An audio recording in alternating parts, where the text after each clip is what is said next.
Los vuelos cuestan $1,200 cada uno, dijo mi mamá. Si no puedes pagarlo, quédate. Asentí y mi mundo se derrumbó.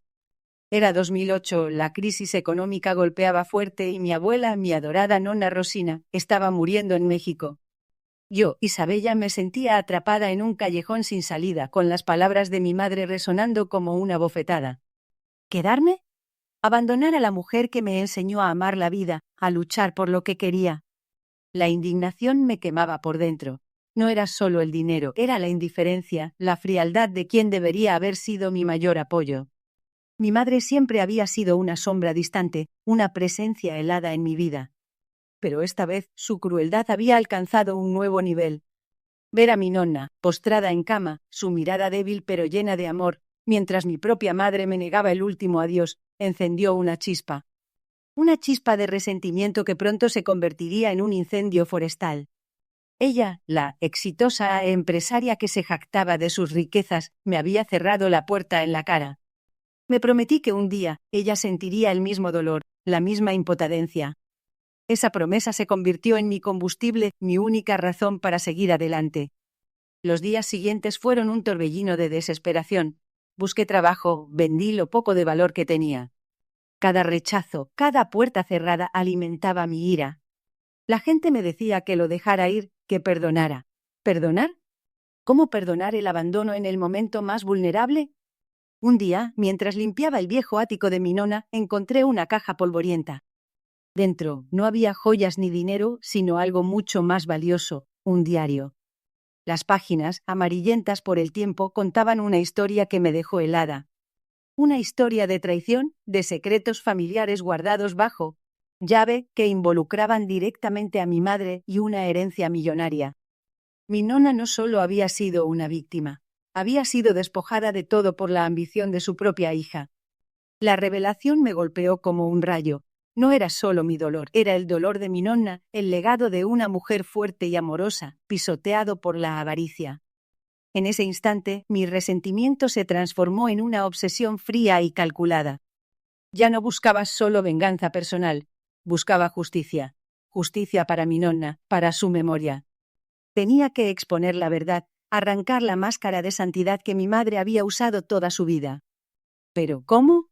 Era una mujer poderosa, intocable, con conexiones que llegaban a los rincones más oscuros de la sociedad mexicana. Mi plan comenzó a tomar forma, lento pero implacable. Pasé meses investigando, desenterrando cada mentira, cada transacción fraudulenta, cada nombre implicado en el despojo de mi abuela. Descubrí que la red de engaños era mucho más grande de lo que imaginaba, involucrando a figuras influyentes en la Ciudad de México. Cada pista me llevaba a un laberinto más profundo, pero no me detuve. No podía. La imagen de mi nonna, frágil y traicionada, me impulsaba. La pregunta no era si lo haría, sino cuándo y cómo. ¿Sería capaz una joven sin recursos de derribar un imperio construido sobre la mentira y la traición? La respuesta a esa pregunta cambiaría mi vida para siempre, y la de todos los involucrados. Los vuelos cuestan $1.20 cada uno, dijo mi mamá. Si no puedes pagarlo, quédate. Asentí y fingí entender. En mi mente, sin embargo, solo escuchaba el eco de la injusticia. Tenía 18 años y mi vida, tal como la conocía, se desmoronaba. Mi nombre es Sofía. Sofía Vargas. Y ese día, en la pequeña y sofocante sala de nuestra casa en Ecatepec, se sembró la semilla de lo que se convertiría en una obsesión. Mi madre, con su rostro marcado por años de trabajo en la fábrica, no me miró a los ojos cuando soltó esas palabras. Su mirada estaba fija en el televisor, donde una telenovela barata prometía un final feliz que para nosotras parecía inalcanzable. Mi hermano Ricardo, el hijo pródigo de la familia, había conseguido una beca para estudiar ingeniería en Monterrey. El problema no era la beca. El problema era el costo del viaje, la manutención, los libros. Eran gastos que mi madre, sola, no podía afrontar. Ahí entré yo. Sofía, la hermana mayor, la responsable, la que siempre había puesto las necesidades de la familia por encima de las suyas. Tú ya terminaste la prepa, Sofía, me había dicho días antes. Puedes trabajar aquí, en la maquiladora. Ayudarías mucho. La maquiladora. El mismo infierno donde mi madre había dejado su juventud y su salud. Mis sueños de estudiar diseño gráfico en la UNAM se desvanecieron como humo. Pero el verdadero golpe no fue renunciar a la universidad. El verdadero golpe fue cuando mi tía Elena, la hermana de mi padre, apareció con una solución. Ella vivía en una colonia acomodada de la Ciudad de México, una vida de lujos que contrastaba brutalmente con nuestra precariedad. Ricardo es el futuro de la familia, declaró con su voz altiva, mientras sorbía un café de una taza de porcelana fina. Nosotras nos haremos cargo de sus gastos. Pero solo de él. Mi padre había muerto 5 años antes en un accidente de construcción, dejándonos una pensión irrisoria y una montaña de deudas. Su familia, los Vargas, siempre había sido distante, pero la tía Elena, la mayor de los hermanos, era la más cruel. Siempre había despreciado a mi madre, una plebeya de Ecatepec, como la llamaba a sus espaldas. Ahora, con mi padre ausente, su poder sobre nosotros era absoluto. Sentí una punzada de resentimiento tan aguda que me dejó sin aliento. ¿Por qué Ricardo? ¿Por qué no yo? Siempre había sido la primera en todo, la que sacaba las mejores calificaciones, la que soñaba con escapar de la pobreza a través del arte. Ricardo, aunque inteligente, era impulsivo, irresponsable. Pero era hombre, y en la mente de mi tía Elena, eso lo hacía superior, el único digno de inversión. Sofía, no pongas esa cara, me reprendió mi madre, notando mi expresión. Tu hermano te necesita. Es un sacrificio por la familia. Un sacrificio. Esa palabra se clavó en mi corazón como una estaca. Siempre era Sofía la que sacrificaba, Sofía la que cedía, Sofía la que se quedaba. La noche que Ricardo se fue, la casa se sintió vacía. Mi madre lloró de orgullo y alivio, yo lloré de rabia.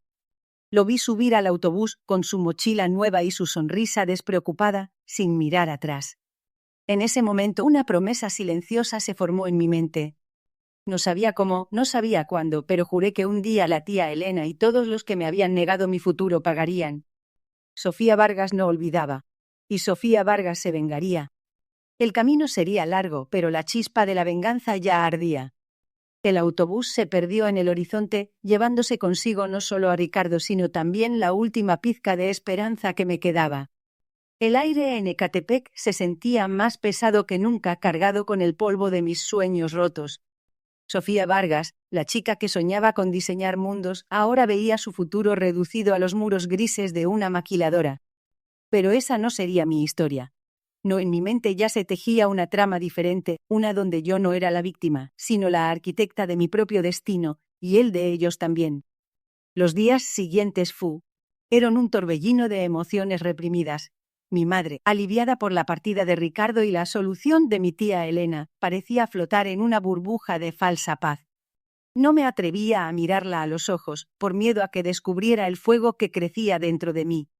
El resentimiento se había anidado en lo más profundo de mi ser, alimentándose de cada recuerdo, cada palabra despectiva de la tía Elena, cada imagen de Ricardo sonriendo mientras yo me quedaba atrás.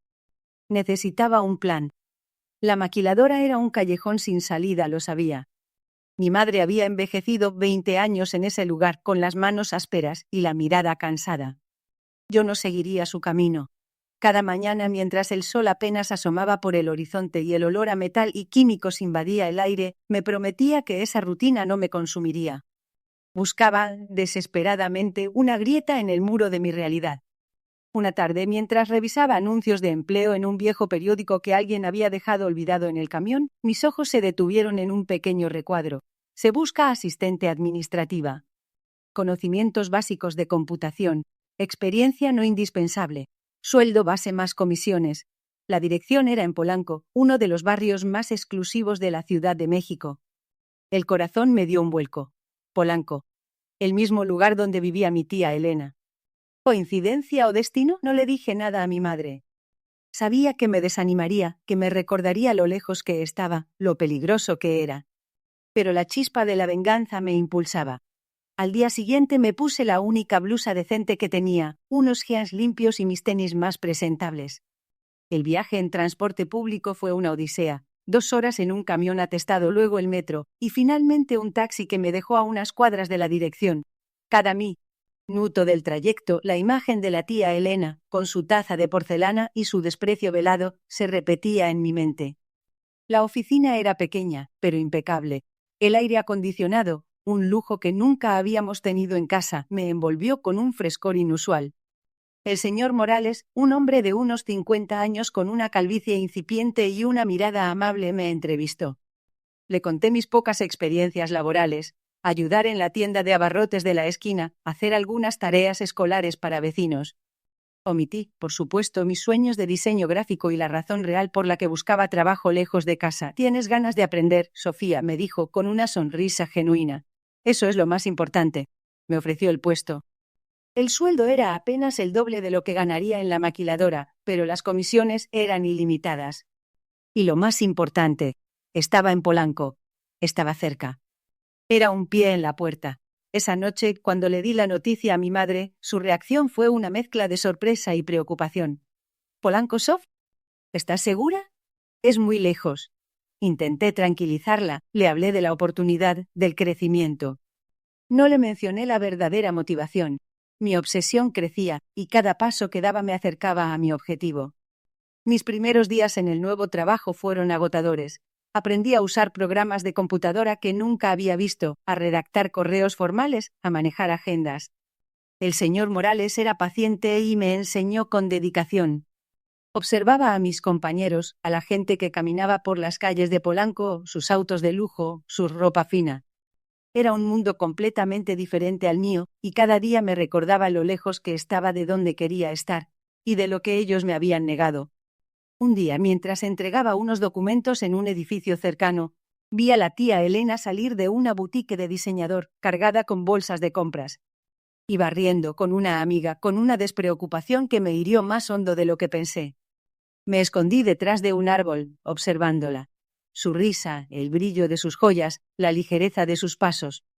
En ese momento, la chispa de la venganza que había ardido se convirtió en un incendio voraz. No era solo por mí. Era por mi madre, por todos los sacrificios, por cada sueño que se había ahogado en la pobreza. La justicia, a mi manera, estaba cada vez más cerca. Y Sofía Vargas no se detendría hasta conseguirla. La imagen de mi tía Elena riendo, el sonido de su voz, se había grabado a fuego en mi mente. Ese día, en lugar de sentir la derrota que ella esperaba, se encendió una determinación fría y calculada dentro de mí. No era solo la beca de Ricardo, ni el sacrificio de mis sueños. Era la humillación, la condescendencia con la que mi familia paterna nos trataba, como si nuestra pobreza fuera una enfermedad contagiosa. Sofía Vargas no se quedaría de brazos cruzados. Los días se convirtieron en semanas, las semanas en meses. Encontré trabajo en una pequeña papelería cerca de casa, un respiro de la maquiladora. Cada peso que ganaba lo guardaba religiosamente, sin decirle a nadie. Mi madre seguía sumida en su rutina, Ricardo en sus estudios en Monterrey, ajeno a la madeja de resentimiento que se tejía a su alrededor. Yo, Sof, observaba, analizaba. Cada llamada de mi tía Elena a casa, cada comentario despectivo sobre nuestra situación, alimentaba mi fuego. Mi plan comenzó a tomar forma, capa por capa, como un ajolote que muda su piel. No sería una venganza ruidosa, de esas que explotan en un instante y dejan escombros. Sería algo más sutil, una erosión lenta, imperceptible, hasta que el edificio de o aparente perfección se derrumbara. Necesitaba infiltrarme en su mundo, entender sus debilidades, sus secretos. Y sabía exactamente dónde empezar. Mi prima Andrea, la hija de la tía Elena, era mi punto de entrada. Siempre había sido la oveja negra de la familia Vargas, la rebelde, la que no encajaba en su molde de superficialidad. Andrea era una artista, una pintora de murales, y aunque su madre la despreciaba por no seguir una carrera decente, ella había logrado cierto reconocimiento en el circuito de arte independiente de la Ciudad de México. La había visto un par de veces en reuniones familiares, siempre con una mirada de hastío, una chispa de rebeldía en sus ojos que me recordaba a mí misma. Un día, con el corazón latiendo desbocado, me armé de valor y la busqué. Fui a una exposición donde ella presentaba su trabajo. El lugar estaba lleno de gente pretenciosa, bebiendo vino caro y fingiendo entender el arte. Me sentí fuera de lugar con mi ropa sencilla y mis manos callosas por el trabajo. Pero cuando vi a Andrea, parada junto a su mural, explicando su visión con una pasión desbordante, supe que había tomado la decisión correcta. Me acerqué a ella al final de la exposición cuando la multitud había disminuido. «Hola, Andrea», le dije, mi voz sonando más firme de lo que sentía. «Soy Sofía, tu prima. No sé si me recuerdas». Ella me miró con curiosidad. sus ojos grandes y expresivos. Claro que sí, Sof respondió con una sonrisa genuina, algo que rara vez veía en el rostro de mi tía. La última vez que te vi eras una niña. Has crecido mucho. Esa noche, Andrea y yo hablamos durante horas. Descubrí que a pesar de la distancia social y económica, compartíamos una conexión inesperada. Ambas éramos outsiders en la familia Vargas, ambas sentíamos el peso de sus expectativas y desprecios. Le conté con cautela mis sueños de estudiar diseño gráfico, la frustración de tener que posponerlos. Ella, a su vez, me habló de la presión de su madre, de cómo la criticaba constantemente por su elección de carrera. Poco a poco, construimos una amistad improbable. Andrea me abrió las puertas a un mundo que antes me parecía inalcanzable. Me llevaba a galerías de arte, a conciertos de música independiente, a cafés donde se reunían artistas y pensadores. Me presentaba a sus amigos, gente abierta y creativa, que no juzgaba por el apellido o el dinero. Con cada conversación, con cada experiencia compartida, mi comprensión del mundo de los Vargas se profundizaba. No era solo lujo, era una jaula dorada llena de hipocresía y resentimiento. Un día, mientras tomábamos café, Andrea dejó escapar un comentario que hizo que mi corazón diera un vuelco. Mi mamá está muy nerviosa, dijo, sin darle mucha importancia. Parece que hay problemas con la herencia de la abuela. Algo de unas propiedades en Veracruz que no están claras. Mi mente, que había estado tejiendo la red de mi venganza, registró cada palabra. Veracruz. Propiedades. Herencia. Ese comentario aparentemente inocente se convirtió en la siguiente pieza del rompecabezas. La tía Elena, con su fachada de mujer intocable, tenía sus propias vulnerabilidades. Y Sof, ahora con un pie dentro de su círculo, estaba lista para explotarlas. La justicia, a mi manera, estaba cada vez más cerca. La información sobre Veracruz y las propiedades de los Vargas se convirtió en mi obsesión. No era solo la tía Elena. Era toda una red de secretos que mi padre, en su ingenuidad, nunca había desentrañado. Pasaba horas en bibliotecas públicas, consultando archivos notariales, buscando cualquier mención del apellido Vargas y sus posesiones en ese estado. El Internet era una herramienta poderosa, pero la verdadera joya estaba en los documentos físicos, en el polvo de los legajos antiguos. Descubrí que la familia de mi padre no solo poseía tierras en Veracruz, sino que también habían sido dueños de una pequeña empresa de importación y exportación que a principios de los 2000 había sido muy lucrativa. Esa empresa, de la que mi padre era socio minoritario, había sido vendida poco antes de su muerte. Lo que me heló la sangre fue darme cuenta de que la venta se había realizado sin su consentimiento. Su firma, según los documentos, había sido falsificada. Mi padre había sido despojado de su parte, y esa parte era considerable. La tía Elena, junto con sus hermanos, mis otros tíos paternos a quienes apenas conocía, habían orquestado la venta. Habían aprovechado la enfermedad de mi abuelo, el patriarca de la familia, para mover los hilos y quedarse con todo. Mi padre, el hijo menor y el más confiado, había sido la víctima perfecta. La rabia me invadió con una fuerza que me hizo temblar. No era solo el dinero, era la traición, la humillación a mi padre, a su memoria. Mi plan, hasta entonces enfocado en la tía Elena y su soberbia, se expandió. Ahora la venganza no sería solo contra ella, sino contra toda la rama paterna de mi familia. Querían heredar el apellido Vargas y sus riquezas, pero no la responsabilidad ni la decencia. Yo les daría su herencia, una que no esperaban.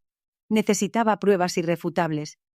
Las copias de los documentos notariales eran un buen inicio, pero necesitaba el original, la firma falsificada, el testimonio de alguien que hubiera estado involucrado. Mi tía Elena había mencionado a un notario, un tal licenciado Morales, quien supuestamente había manejado los asuntos de la familia por años. Esa fue mi siguiente parada. Conseguí una cita con el licenciado Morales bajo el pretexto de querer informarme sobre la herencia de mi padre. Me presenté como Sofía Vargas, la hija del fallecido. Su oficina era un reflejo de su reputación, antigua, llena de libros polvorientos y un aire de solemnidad. El hombre, un anciano de gafas gruesas y voz cascada, me recibió con una amabilidad forzada. Ah, la hija de su padre, dijo, escudriñándome, un hombre noble, aunque un tanto ingenuo. La palabra ingenuo resonó en mis oídos, cargada de desprecio. Le pregunté directamente sobre la venta de la empresa. Al principio se mostró evasivo, citando la confidencialidad. Pero yo había investigado al licenciado Morales. Sabía que su reputación, aunque sólida, había sido manchada por algunos rumores de tratos turbios en el pasado. Le mencioné esos rumores con una voz suave pero firme, dejando caer algunas palabras clave que había encontrado en viejos recortes de periódicos. Su rostro palideció. La amabilidad se desvaneció, reemplazada por el miedo. Comprendió que yo no era una simple chica buscando respuestas. Yo era Sof y venía por lo que era mío, la familia Vargas. Son muy poderosos, balbuceó, intentando intimidarme. Poderosos, sí, respondí, inclinándome hacia adelante, pero la verdad es más poderosa que cualquier apellido. Y yo, licenciado, tengo mucho tiempo. Y estoy dispuesta a usarlo. Le puse sobre el escritorio una copia de la firma falsificada que había encontrado en los archivos públicos. Sus ojos se abrieron desmesuradamente. Sé que usted estuvo ahí, le dije. Sé que vio lo que hicieron. Y sé que tiene los originales. El silencio se hizo denso. Podía sentir su pulso acelerarse. La balanza de poder había cambiado. Yo tenía la sartén por el mango. La justicia, a mi manera, estaba a punto de desatarse. Él se encogió en su asiento, su rostro pálido y sus ojos esquivando los míos. La arrogancia que había desfilado en la boda de Ricardo se había desvanecido. No había lugar para ella en la miseria de su oficina, bajo la sombra de la verdad que yo había desenterrado. El aire se volvió pesado con su miedo. La imagen de mi tía Elena, tan segura de sí misma, tan altiva, se proyectaba en mi mente. Ahora, su cómplice temblaba. ¿Qué quiere? Su voz era apenas un susurro, rasposa, como si le doliera hablar. Quiero justicia, respondí, mi voz firme, sin una pizca de duda. Justicia para mi padre. Justicia para mi madre. Justicia para mí. Le mostré la copia de la firma falsificada de mi padre, la que había encontrado en los archivos públicos. Era un documento que lo despojaba de la pequeña parcela de tierra que poseía en Tlaxcala, la misma tierra que mi abuelo le había heredado. Una tierra que, según los documentos, había sido vendida por mi padre un mes antes de su muerte.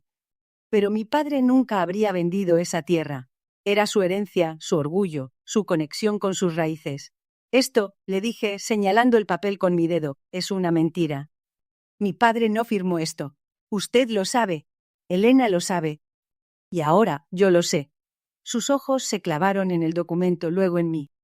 Podía ver la lucha interna en su mirada, la balanza entre su lealtad a Elena y el miedo a lo que yo podía hacer. Había investigado a este hombre, el notario que había certificado la transacción. Era un hombre de reputación intachable, o al menos eso parecía. Pero la verdad, como siempre, era más compleja. Había sido un amigo cercano de la familia de mi tía Elena durante años. ¿Y qué piensa hacer con eso, Sof? Preguntó, intentando recuperar un poco de su compostura, aunque su voz seguía temblorosa. Pienso exponer la verdad, le dije, sin titubear. Pienso mostrarle al mundo cómo mi tía Elena y usted se confabularon para robarle a mi padre lo poco que tenía. Pienso destruir su reputación, su carrera, todo lo que ha construido sobre las mentiras. Me incliné ligeramente hacia adelante, mis ojos fijos en los suyos. Pero hay otra opción. Una opción que le permitirá salvar lo que queda de su vida. Una opción que le dará la oportunidad de redimirse, aunque sea un poco. Él tragó saliva, sus ojos suplicantes. ¿Cuál es? Quiero los originales, le dije. Quiero los documentos originales que prueban la falsificación. Quiero su testimonio. Y quiero que, frente a un juez, admita todo lo que hicieron. El sudor perlaba su frente. La decisión era suya. Podía enfrentarse a la ruina total, a la vergüenza pública, o podía cooperar y quizás mitigar el daño. La elección era obvia. No puedo hacer eso, Sof, dijo, su voz apenas audible. Elena. Ella es poderosa, tiene contactos. ¿Más poderosos que la verdad? Lo desafié. ¿Más poderosos que la justicia?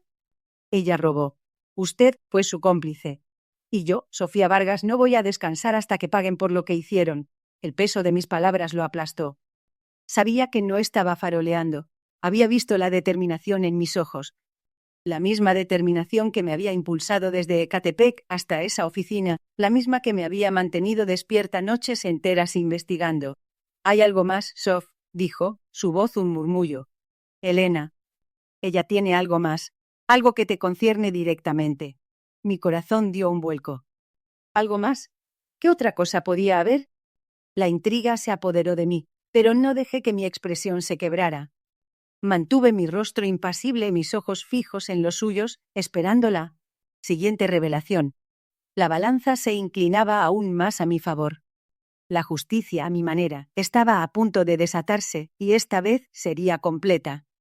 Mi corazón latía con fuerza contra mis costillas, un tambor desbocado en el silencio de la sala. La balanza, como había presentido, se inclinaba decisivamente. La revelación de mi tía no fue una bomba, sino una serie de detonaciones controladas, cada una más devastadora que la anterior. Me explicó con una frialdad escalofriante que la beca de Ricardo no había sido tan completa como nos hicieron creer. Había un vacío, una brecha considerable que la familia de mi padre, los Vargas, había cubierto. Pero no lo hicieron por generosidad, ni por amor familiar. Lo hicieron con una condición: que mi madre renunciara a cualquier reclamo sobre la pequeña propiedad que mi abuelo paterno había dejado. Una casita en Tepoztlán, un lugar que yo apenas recordaba, pero que mi madre atesoraba como el último vínculo con su padre. Ella había firmado, sin saberlo, no solo la renuncia a una herencia, sino la sentencia de mi futuro. El ardor en mi pecho se transformó en un fuego consumidor. No era solo la maquiladora, no era solo la universidad negada.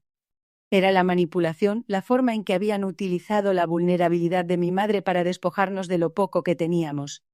Mi tía Elena, en su intento de justificar su propia participación, solo logró avivar mi furia. Me habló de sacrificios necesarios, de la importancia de asegurar el futuro de Ricardo, como si mi futuro no importara, como si yo fuera un daño colateral aceptable. Cada palabra era un clavo más en el ataúd de mi inocencia. Pero la última revelación fue la estocada final. Mi tía, con una voz que intentaba sonar compasiva, me confesó que Ricardo lo había sabido.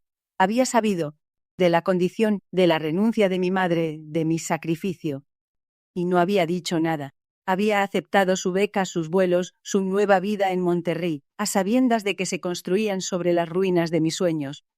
El hermano al que había admirado, por el que había estado dispuesta a todo, me había traicionado de la manera más cruel. Mis ojos se fijaron en la pantalla del teléfono, donde la foto de Ricardo sonriendo graduado parecía burlarse de mí. La justicia que había buscado ya no era solo para mí, para mi madre.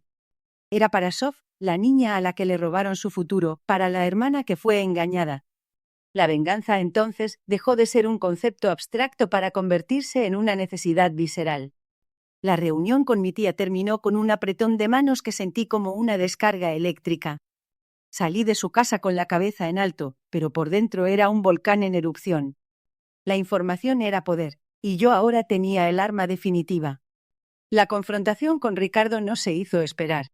Lo llamé, con una calma forzada que me sorprendió a mí misma. Le pedí que nos viéramos, que teníamos que hablar de asuntos familiares. Su voz sonaba despreocupada, ajena a la tormenta que se avecinaba. Nos encontramos en un café en el centro, un lugar neutral que pronto se convertiría en mi campo de batalla. Cuando lo vi entrar, mi corazón se encogió. Era mi hermano, sí, pero la imagen que tenía de él se había desdibujado por completo. Mis manos temblaban ligeramente bajo la mesa, pero mi voz se mantuvo firme.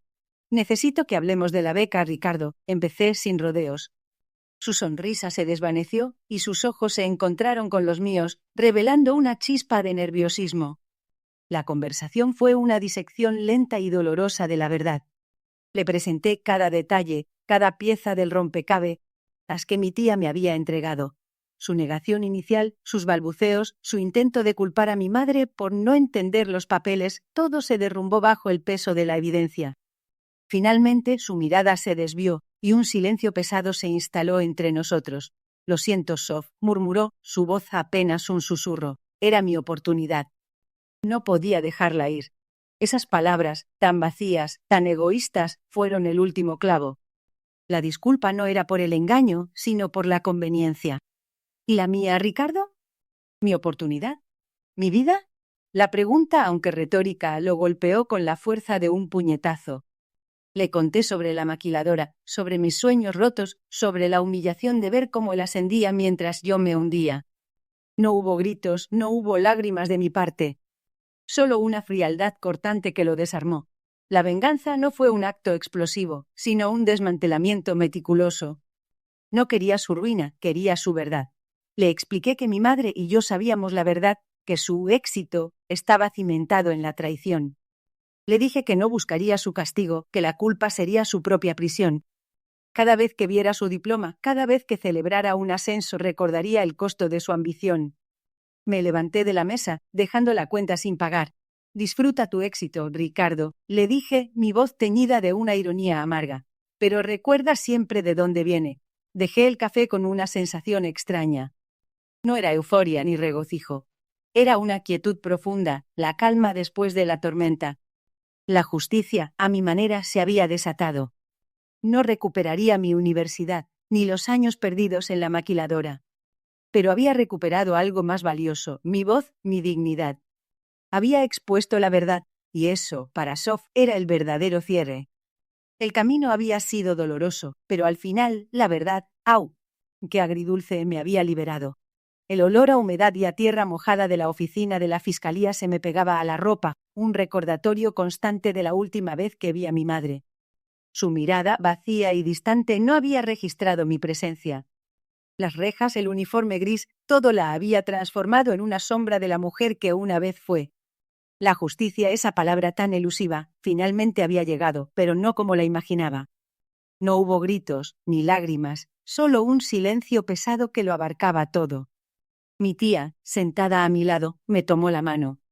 Sus ojos, antes llenos de preocupación, ahora reflejaban una calma que yo aún no podía encontrar. Sof, mi niña, susurró, ya pasó. Ya puedes empezar de nuevo. Sus palabras eran un bálsamo, pero la herida no cerraba tan fácilmente. La venganza, esa obsesión que me había consumido, había dejado un rastro de cenizas en lugar de la satisfacción que esperaba. Había ganado, sí, pero ¿a qué costo? Los días que siguieron fueron un torbellino de trámites legales, de conversaciones incómodas con abogados y de visitas a una casa que ya no se sentía como un hogar. Cada rincón, cada objeto me recordaba el pasado, la traición, el dolor. Decidí venderla. Necesitaba un lienzo en blanco, una oportunidad para construir algo nuevo, libre de las sombras que me perseguían. El dinero de la venta, sumado a lo que recuperé de las cuentas de mi madre, era suficiente para empezar de cero, lejos de todo lo que conocía. Un día, mientras empacaba las últimas cajas, encontré un viejo álbum de fotos. Páginas amarillentas, imágenes descoloridas de mi infancia. Mi madre sonriendo, abrazándome en el parque, celebrando mi cumpleaños. Momentos de felicidad genuina, antes de que la ambición y la oscuridad la consumieran. Una lágrima solitaria rodó por mi mejilla. No era de tristeza ni de rabia, sino de una extraña mezcla de pena y liberación. La mujer de esas fotos ya no existía y la mía, la que había buscado venganza, tampoco. Compré un pequeño terreno en un pueblo remoto de Oaxaca, lejos del bullicio de la Ciudad de México. Un lugar donde el tiempo parecía moverse más lento, donde el aire olía a copal y a tierra fértil. Construí una casa sencilla, con mis propias manos, cada clavo, cada tabla, un acto de sanación. Planté un huerto, cultivé flores, aprendí a tejer. La tierra, generosa, me devolvió la paz que había perdido. Un año después, la noticia llegó.